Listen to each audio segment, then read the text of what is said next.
Hi guys, Ron TV ulit. For today's video, may bago tayong pag-uusapan. Nandito ulit tayo sa Premium Bikes yan.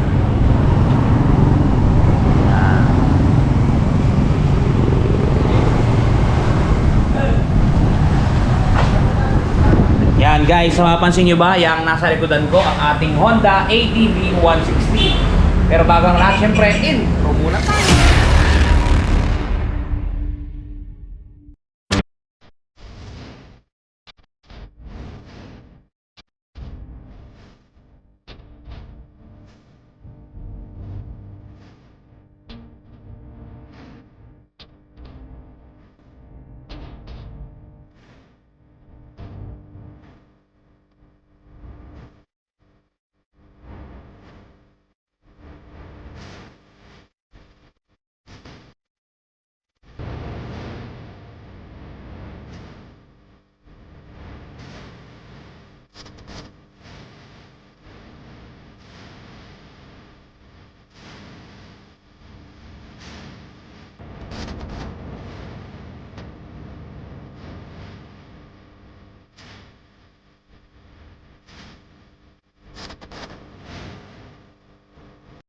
Oops, meron bang nabitin? Bago natin simulan ng video, tingnan nyo muna ang kanyang panel board guys. Napakaganda talagang overall LED na. Kompletos recados, wala ka nang pipiliin pa. Ayan, kung mapapansin ninyo, nasa bandang taasan niya yung mga indicator niya pagka ginagamit yung signal light at high beam. Yan, okay. At bilang sumunod, yan guys, adjustable ang front visor ng ating Honda ADV 160. Hihilahin nyo lang pababa, hihilahin nyo lang yung dalawang bilog pataas at tataas siya, okay? Okay guys, sunod nating talakayin ang kanyang overall dimensions. Unahin natin ang overall length ng motor na to. Simula dito, papunta dito, ito ay may sukat na 1,950 mm. Overall height niya, 1,196 mm. Seat height niya, 780 mm. Wheelbase niya, simula dito, patungo sa likuran, yan ay may sukat na 1,324 mm. Ground clearance niya, 165 mm. At ang kanyang overall width, yung lapad niya, yan ay may sukat na 763 mm.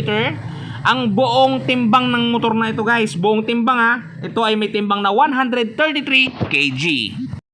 Dumako tayo guys sa harapang bahagi ng Honda ADV natin. Kung mapapansin nyo, napakalaki ng kanyang visor at adjustable ang visor niya. Pwede nyo siyang pataasin, pwede nyo siyang pababain. Ang gagawin nyo lang, hihilahin yung bilog na yon magkabila at susunod na siya. Yan, kung mapapansin niyo, may nakaukit na logo dito ng ADV at ang kanyang headlight, syempre LED yan. Dalawa yan, magkabila. Yan, dito sa ilalim, nandito ang busina niya, medyo maliit lang. Andito ang kanyang telescopic at napakaganda ng kanyang telescopic boots. Kung mapapansin nyo, napaka-forma niya na talaga. Wala ka nang gagalawin pa, talagang gwapo na. Mapapansin mo yung sa ilalim, mayan, hindi tatalsik ang puti kasi napakaganda ng pagkaka-cover doon. ABS version nga pala to guys, napakaganda. Yan. Mapapansin nyo, ang gulong niya naman, yung kanyang disc plate, napaka-forma din. May mga sigsag-sigsag na design na parang spike ng apoy. Ang caliper niya, 2 piston, kung mapapansin nyo. At talagang size 14 ang kanyang gulong. Yan ang size niyan. 110 by 80, 14. Tubeless yan guys, tubeless. Napaka-forma. Buhay na buhay. Basta ADV. Yan. Kung mapapansin nyo naman, dumako tayo sa may likodang parte. Yan, kung mapapansin nyo, ang gulong niya dyan, naka disc brake din. At single caliper, single piston caliper. Yan, napakaganda. Ang disc brake niya maganda guys. Una natin dito sa may bandang baba. Yan, may parang ganun din sa harapan na paulon-alon na design at may butas-butas siya. All over, napakaganda ng kanyang swing arm. Ang size nga pala ng hulihang gulong niya, yan, kung mapapansin nyo, hanapin natin saglit. Yan. 130, 70 by 13. Yan guys. Yan ang size ng kanyang likurang gulong. Ang mapapansin nyo ang shocks niya. At saka meron siya ditong mudguard. Ang shocks niya napakaganda guys. Showa. Diba? Shocks pa lang. Ulam na. Talagang buhay na buhay guys. Paka-solid ng Honda ADV natin. Kung mapapansin nyo, yung kanyang heat guard merong silver. Yung tip niya kulay itim na talagang mapormang maporma. At saka meron pa siyang additional dito na heat guard ulit, kulay itim naman siya. Yan, yung kanyang air cooled siya. Doon naman tayo sa kanyang stoplight, kung mapapansin nyo yan, may design siya dyan. LED ang kanyang stoplight guys, sa LED na may parang X na design niya, pakaganda, kitang-kita, talagang buhay na buhay. O di ba? Ang kanyang signal lights ganon, mga maliliit na mahahaba. Yan, meron siya diyang underlight. Napakaganda ng kanyang rear fender, bagay na bagay sa kanya. Yan. Dumako tayo sa kanyang mga switches. Yan. At ito, punta natin. Yan, kung mapapansin ninyo, yan, meron siya ditong, syempre, unahin agad natin ang kanyang busina. Meron. Meron siya ditong signal light sa ilalim at meron siyang high-low dito sa taas. Yan, high-low yan kung mapapansin ninyo.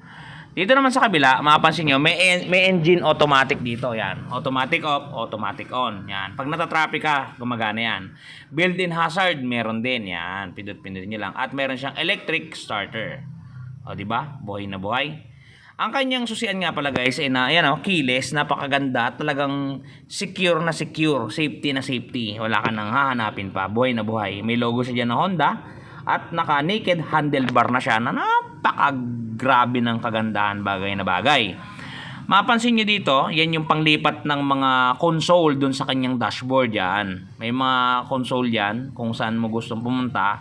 Pindot-pindutin mo lang. Fully digital na siya guys. Napakaganda kung mapapansin nyo. Medyo maliwanag at nagre-reflect lang pero napakaganda yan guys. Para siyang tablet na maliit na talagang buhay na buhay. Parang kotse kung titingnan mo. Yan, meron siyang ABS, traction control, may mga indicator siya dyan, signal light, etc. etc. Yan, pero apakaganda talaga guys. Kung ako may pera lang, ito ang aking bibilin. Yan. Pansinin nyo yung kanyang legroom guys, talagang comfort zone na comfort zone, komportable talaga, buhay na buhay.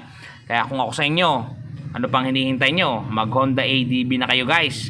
Yan, sa pagbubukas ng kanyang tangke, mapansin nyo, pipindutin nyo lang dito sa may bandang taas yan. Aangat na yan, di ba? O, diba guys, kusang bumubukas. Ito nga pala ay may fuel tank capacity na 8.1 liters at ito ay kayang tumakbo ng 45 kilometers per liters. Napakatipid na to guys para sa 160cc na motor.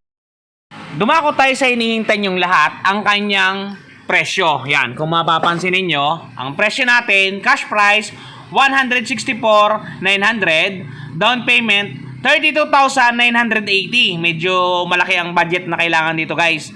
2 years, 9,149 at 3 years, 7,465. Yan guys.